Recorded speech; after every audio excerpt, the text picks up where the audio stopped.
Hello again from Metro Manila, the Philippines, Southeastern Asia. Cooler heads are prevailing. A growing number of congressional Republicans are accepting the fact that the incumbent president, Donald Trump, who was for the second time the Republican Party's presidential candidate, lost the recent US presidential elections. The Electoral College, as expected, confirmed his loss by a vote of 232 to 306 this Monday, on December the 14th, 2020. Even one of President Trump's strongest allies in Congress, the Senate Majority Leader Mitch McConnell, admitted in a brief speech to the US Senate the fact that Donald Trump had, despite the wishes of many of his colleagues, of course, including himself, lost those presidential elections and congratulated President-elect Joe Biden and Vice President-elect Kamala Harris. Donald Trump responded to McConnell in at least two tweets, claiming that it was too early to give up. The fact is that uh, the Republican Party should, as a whole, have recognized the election results at the latest by mid November or by the end of November 2020. Only some moderate Republicans and more conservative but still more rationally behaving Republicans, such as U.S. Senator for Utah, the junior one, I think, Mitt Romney, and former U.S. President George W. Bush, early congratulated Donald Trump. And even such a strong ally of Donald Trump as the outgoing, in effect fired U.S. Attorney General or Federal Justice Minister William Barr acknowledged the fact that Biden had won and that there was no evidence of such widespread fraud or so widespread irregularities in these recent US presidential elections as to have produced a different result. And even one of Trump's former employees in the US Homeland Security Department acknowledged that the election was so secure that there was no evidence of such massive vote fraud or so widespread voting irregularities that the election results would be rigged. Trump's response was to immediately fire that official. And across the United States, a growing number of Republican state governors and secretaries of state and other publicly elected officials, statewide elected officials, have acknowledged the fact that there simply isn't enough evidence to overturn the election results. Georgia has gone through two election recounts, and President elect Joe Biden has joked that he has felt like winning Georgia three times. While it is possible that in the rarely enough two US Senate runoffs or second round elections in Georgia on January the 5th, 2021, the Republicans will win at least one of those two seats, possibly even both. Even that will only be a partial victory because a growing number of Republicans have agreed to hold their noses or even uh, do so without reservations and acknowledge the fact that their party lost these presidential elections. Trump inflated his vote total to 75 million, while it is actually over 74.3 million, and then pointed out that he had received by far the largest number of popular votes for an incumbent US president. While that is true to his dance with the truth, he did not tell the full truth. He did not tell the truth that he actually has received under 47% of the popular vote.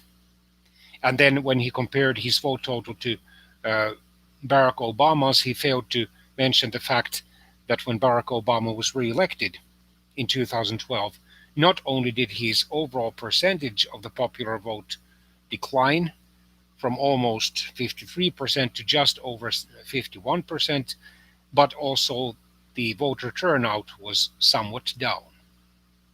While in these recent US presidential elections, the voter turnout was the highest in at least 1 century. And that should tell you something. And then, if these recent US presidential elections were probably the most fraudulent US presidential elections ever, as Donald Trump has alleged, then this somehow should have been reflected in the election results. Let's analyze still once more the 6 most recent US presidential elections, those of 2000, 2004, 2008, 2012, 2016, and 2020. And let's see how President Trump's claims stand up to the truth, shall we?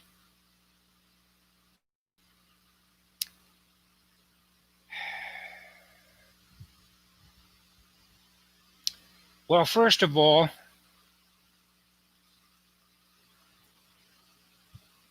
let's compare the voter turnouts. In 2000, the voter turnout was only 51.2% of the eligible voter population, or potentially eligible voter population. In other words, those who were voting age, were not incarcerated, in other words, serving a prison sentence, were not declared legally insane, or something similar.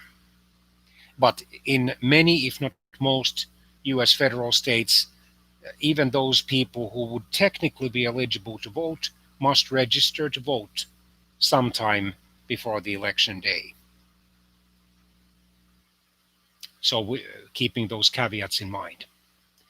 In 2004,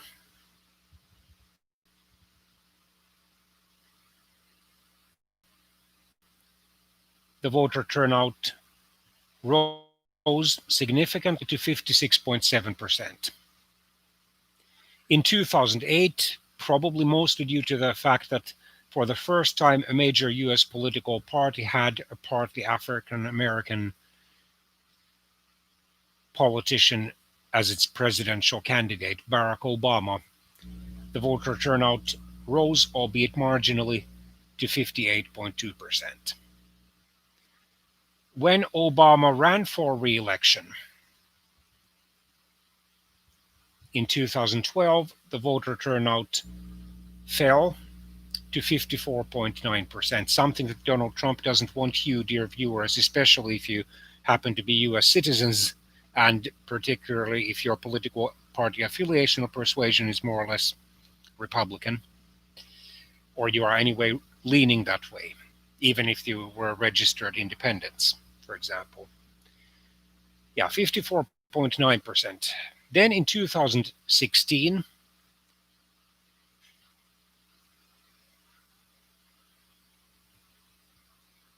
the voter turnout slightly rose to 55.7%. Then in 2020, in these recent presidential elections,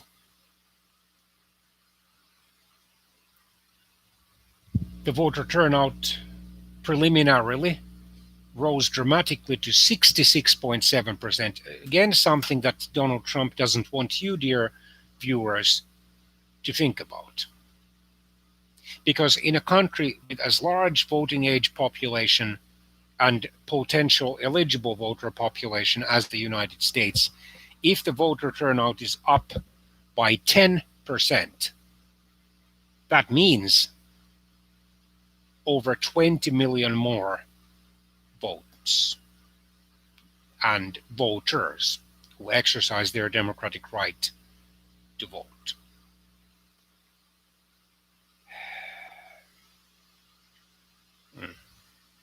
Yeah, actually, it was up 11% according to the preliminary figures. And then let's look at the results. In 2000, the Republican presidential candidate and then governor of Texas, George W. Bush, very narrowly prevailed in the Electoral College by a vote of 271 to 266. He received over 50.4 million votes, or 47.9% of the total in terms of the popular votes. However, he was able to carry over 30 federal states. The Democratic presidential candidate, Albert Gore Jr., usually known as Al Gore, who was then the US vice president, 8.4% of the total. However, he only carried 20 states and Washington, D.C. Then in 2004, then incumbent US President George W. Bush received 50.7% of the total, or over 62 million votes. John Kerry, who was then the junior senator for Massachusetts and the Democratic presidential candidate, got 48.3% of the vote, or 9 million votes. President Bush carried, or the younger President Bush carried 31 states, while Senator Kerry carried 19 states and Washington, D.C. In 2008, the U.S. Democratic Party's presidential candidate, who was then the junior U.S. Senator for Illinois, Barack Obama, carried 28 states, Washington, D.C., and the 2nd Congressional or U.S. House of Representatives District of Nebraska, for a total of 365 votes. He received 52.9% of the popular vote, or almost exactly 69.5 million votes. The U.S. Republican Party's presidential candidate, who was then the senior U.S. Senator for Arizona, John McCain, got 173 electors from 22 states. He received over 59.9 million popular votes, or 45.7% of the total. In 2012, the then incumbent U.S. President, Democrat Barack Obama, was re-elected alongside his runners from 26 federal states and Washington, D.C. He got over 65.9 million votes, or 51.1% of the popular vote. His Republican opponent, then former governor of Massachusetts, now the junior U.S. Senator for Utah, Mitt Romney, got 206 electors from 24 states, getting over 60.9 million popular votes, or 47.2% of the total. Then in 2016, the Republican presidential candidate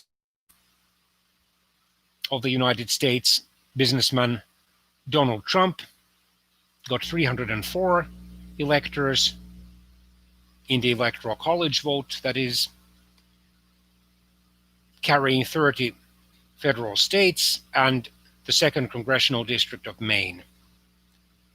However, in the popular vote, he was defeated by the Democratic presidential candidate, former U.S. First Lady or presidential wife, former U.S. Senator for New York, and former U.S. Secretary of State or Foreign Minister Hillary Clinton, who got 227 electors when the Electoral College voted. She received 48.2% of the popular vote, or over 65.8 million votes. And then let's once again look at the states. Where is the evidence of massive shift of voters and votes, so massive that we could credibly speak of vote fraud?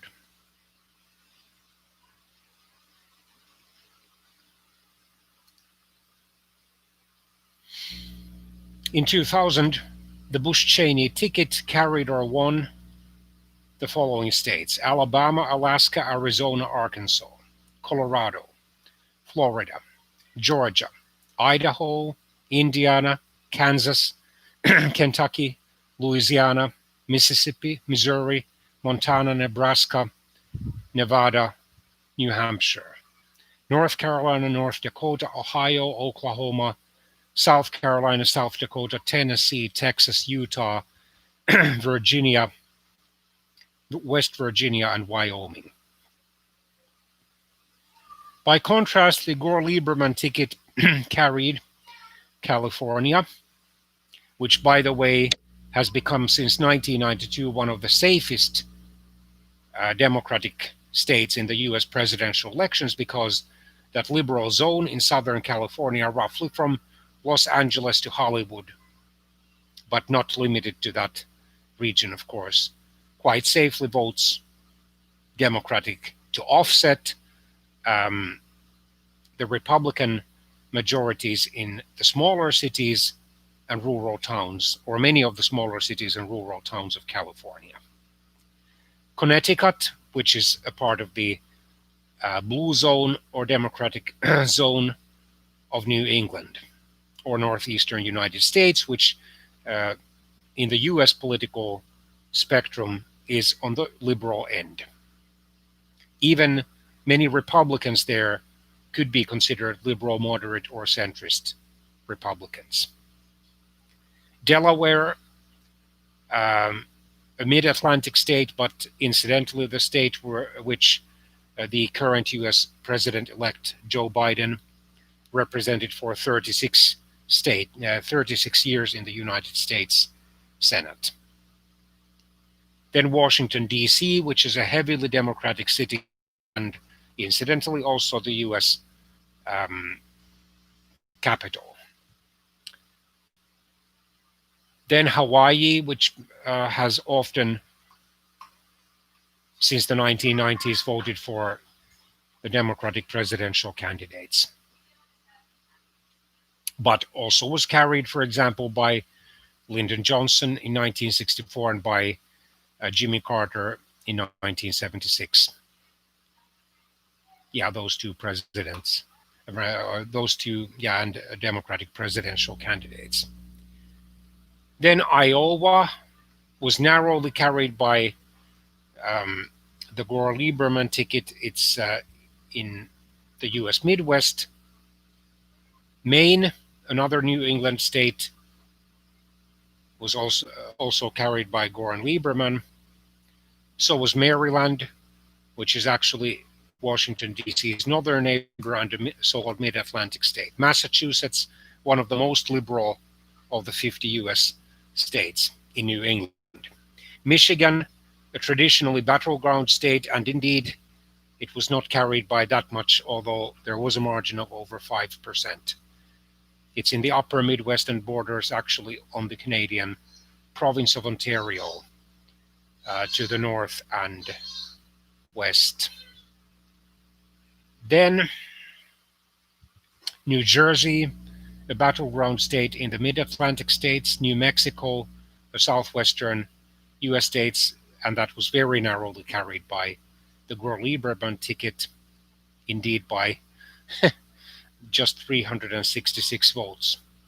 New York, which is a battleground state in the mid-Atlantic states, but especially because the New York City region traditionally has been, and for a long time has been, a Democratic stronghold. Often it produces so wide margins for the Democratic presidential candidates that the upstate New York, which tends to be more Republican, cannot overcome that lead, although even in addition to the New York City's region, there are some other regions that are leaning Democratic or quite heavily Democratic there. Then Oregon, in northwestern United States on the Pacific coast, was very narrowly carried by the Gore-Lieberman ticket. Pennsylvania was narrowly carried, it's a mid-Atlantic state, by the Gore-Lieberman ticket. Rhode Island, another New England state, was easily carried by the Gore Lieberman ticket. Vermont, another New England state, actually on the Canadian border, was carried by the Gore Lieberman ticket by just under 10% margin.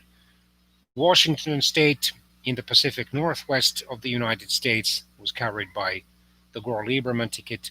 Wisconsin, a battleground state in the upper Midwest, was also carried by the Gore Lieberman ticket. And then in 2004,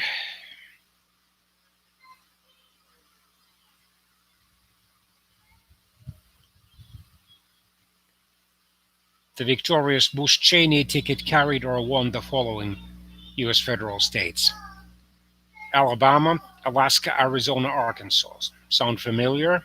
Yes.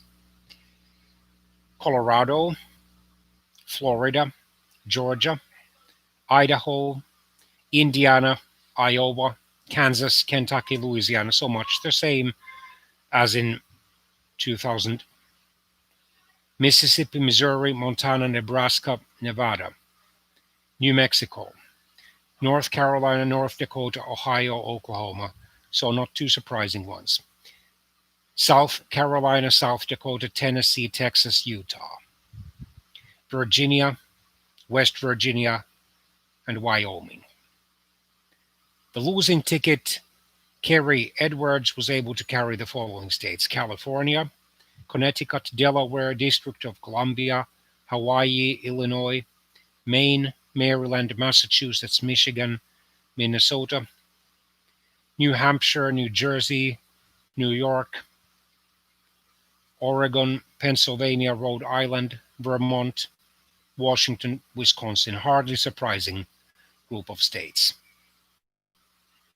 In 2008, there were shifts because the presence of a partly African American presidential candidate on a major political party's ticket, more specifically the US Democratic Party's ticket,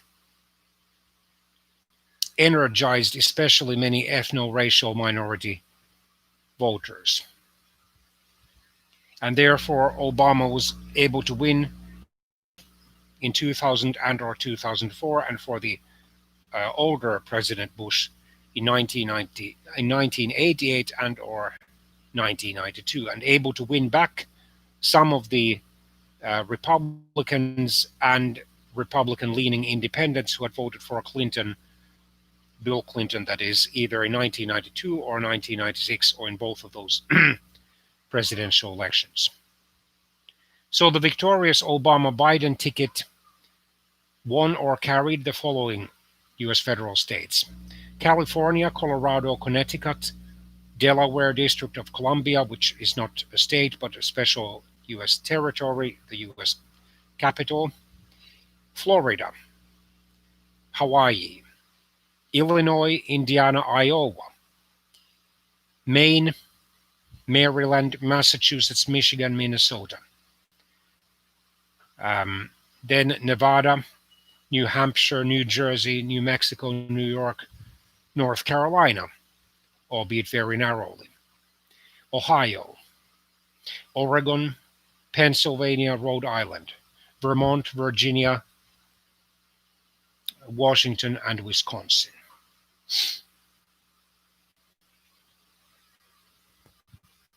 And we also have to remember that the voter turnout was up, albeit marginally. In 2012, when then US President Barack Obama and then US Vice President Joe Biden were running for re-election,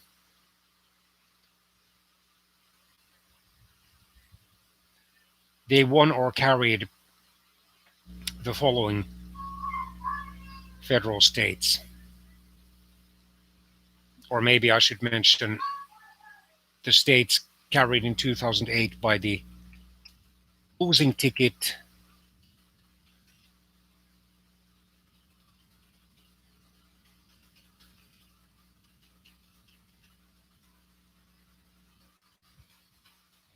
of John McCain and Paul Ryan.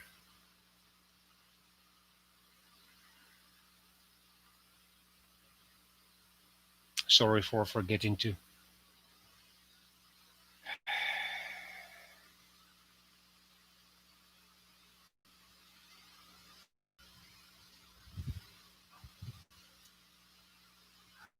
list those federal states. No, I'm sorry. The losing ticket was that of U.S. Senator for Arizona John McCain and then Alaska Governor Sarah Palin. Sorry for the mistake. Yeah, I confused it with the 2012 Republican ticket of former Massachusetts governor and the current junior U.S. Senator for Utah Mitt Romney and U.S. Representative Paul Ryan, by now former such public official.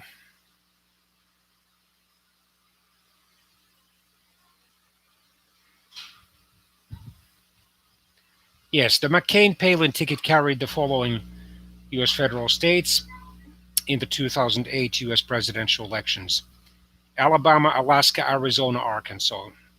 Quite much like a broken record, because the Republican presidential candidates and vice presidential candidates had carried those federal states also in 2000 and 2004. Georgia, Idaho, Kansas, Kentucky, Louisiana, Mississippi, Missouri, Montana, Nebraska.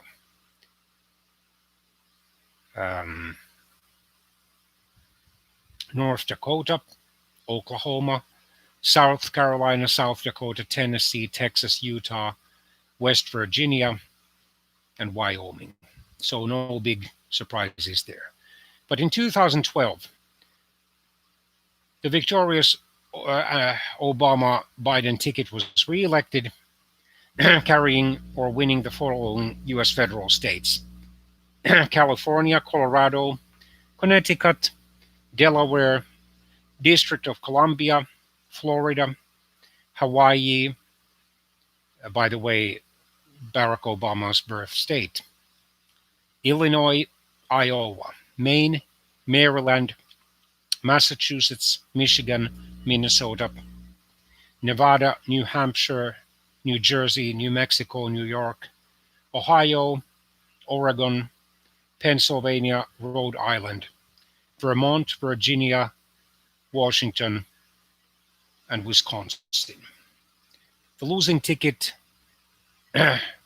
Romney-Ryan, carried or won the following U.S. federal states: Alabama, Alaska, Arizona, Arkansas, Georgia, Idaho, Indiana, Kansas, Kentucky, Louisiana, Mississippi, Missouri, Montana, Nebraska, North Carolina, North Dakota, Oklahoma, South Carolina, South Dakota, Tennessee, Texas, Utah, West Virginia, and Wyoming. So there were no big shifts between the two major U.S. U.S. political parties between the presidential elections of 2008 and 2012. Then in 2016, there were major changes because the winning ticket, Republican presidential candidate's businessman Donald Trump and his running mate, then Indiana Governor Mike Pence, carried a total of 30 federal states, while the losing ticket, former U.S. First Lady, Senator for New York, and Secretary of State Hillary Clinton, and the junior U.S. Senator for Virginia, Tim Kaine, only were able to carry 20 federal U.S. states and the District of Columbia.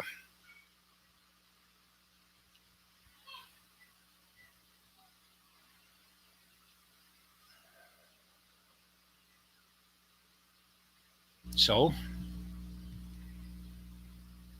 the victorious Trump-Pence ticket carried the following states: Alabama, Alaska, Arizona, Arkansas. Then Florida, Georgia. Florida only by a margin of 1.2%, by the way. Idaho. Then Indiana, Iowa, Kansas, Kentucky, Louisiana. Michigan by 0.23%. Mississippi, Missouri, Montana, Nebraska, North Carolina, North Dakota, Ohio, Oklahoma, Pennsylvania by just 0.72%. South Carolina, South Dakota, Tennessee, Texas, Utah, West Virginia, Wisconsin, and Wyoming. The losing ticket, Clinton-Kaine, was able to carry only the following U.S. federal states: California, Colorado, Connecticut, Delaware, District of Columbia or Washington, Hawaii, Illinois, incidentally, the state where Hillary Clinton was born and grew up in, Maine, Maryland, Massachusetts, Minnesota, Nevada, New Hampshire, New Jersey, New Mexico, New York, Oregon, Rhode Island, Vermont, Virginia, and Washington. And then in these most recent presidential elections, there were again several shifts because the winning ticket, Biden-Harris, was able to carry 25 federal states and Washington, D.C. The losing ticket, Trump-Pence, was able to hold on to 25 federal states. So even in terms of the number of states, the United States was split in two. So the Biden-Harris ticket prevailed in the following U.S. federal states: Arizona, albeit very narrowly by a margin of 0.3%. Then California, Colorado, Connecticut, Delaware, Washington, D.C. Georgia by a margin of 0.24%. Hawaii, Illinois, Maine, Maryland, Massachusetts, Michigan, Minnesota, Nevada,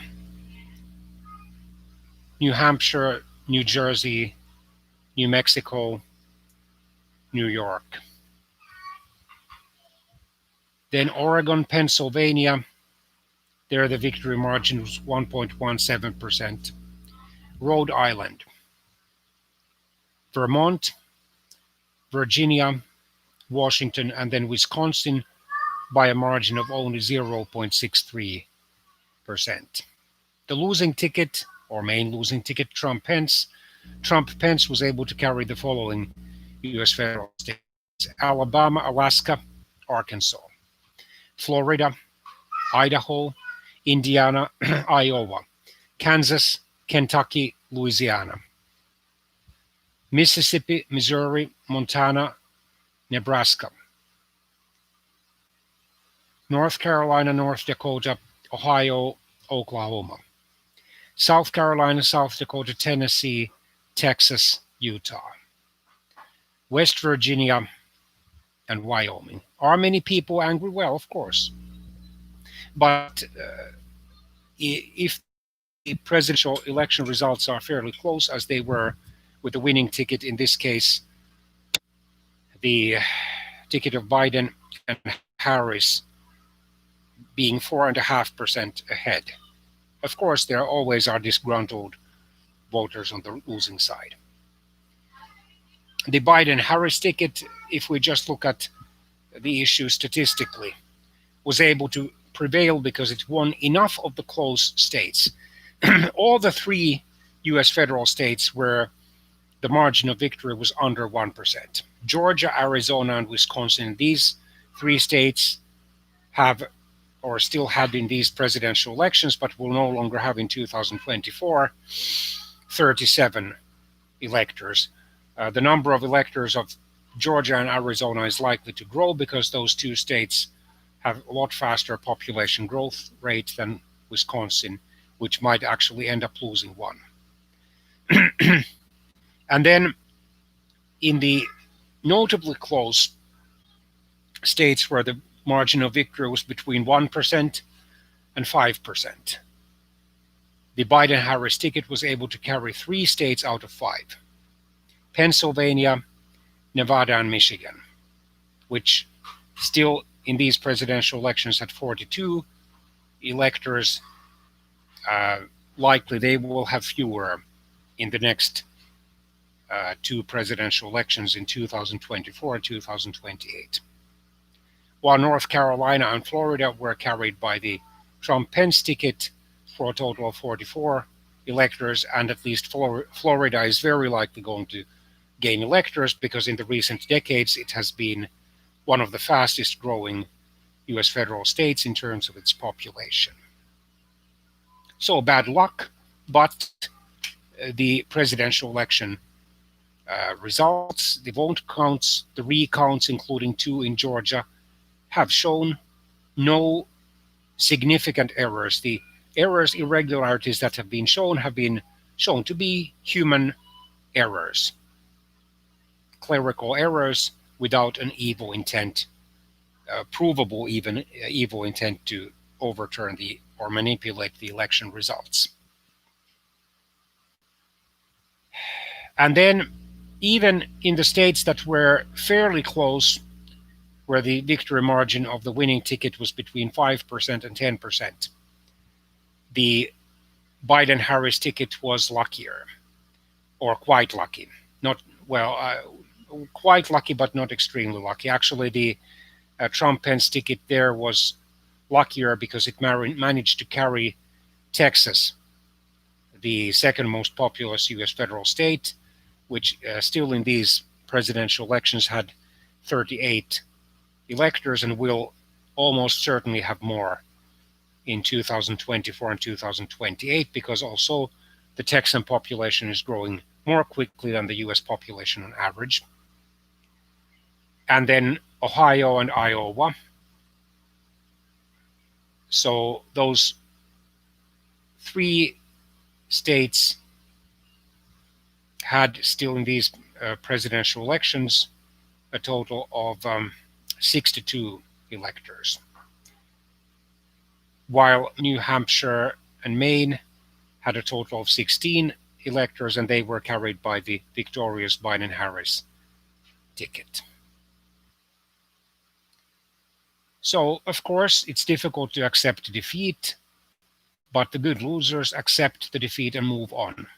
And after all, one of the key principles of democracy is that power alternates. Another one is that all the candidates must accept the election results, free and fair election results, whether they win or they lose. That's something that especially the outgoing US President Donald Trump and his diehard supporters should finally accept.